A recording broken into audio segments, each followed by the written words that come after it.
Hello guys, hello everyone. Uni nga ni sa mga nakuha akong pampas. Gusto ko ta na kadapol ang nakuha. Kaso lang, inabot ako ni uran. Kaya uni, diit man sana.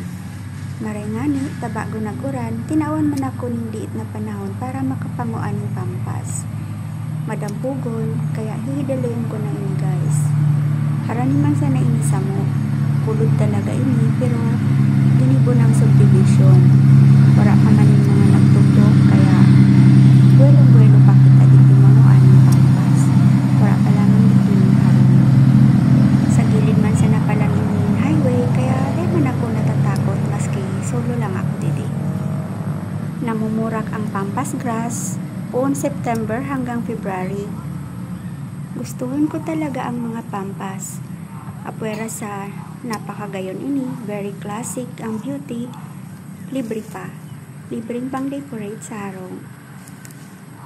Pag makuanin pampas, dapat naka-jacket, naka-pantalon, asin naka-sapatos para iwas sa arahas.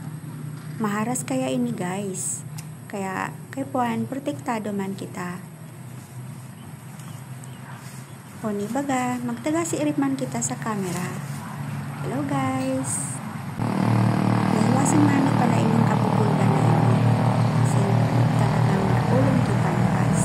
Makaugmahon nga ni magtaanaw digdi. O ini pa guys, makuha pa ako.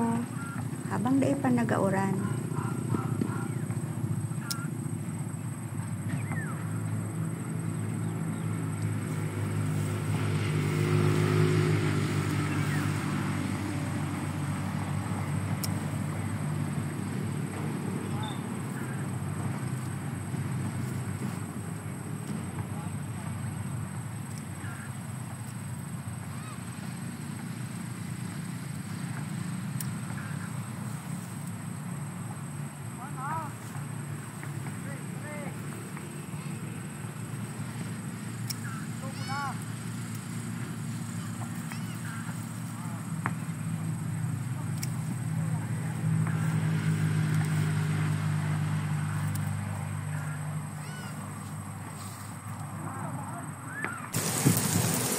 Mala nga ni, tay nabutan na kita digdi ning makusugo na oran. Ayan guys, maray sana ta may masisirungan man digdi sa entrance. Nakauli na ako. Salamat sa paghiling nindo kang mga video. Bye!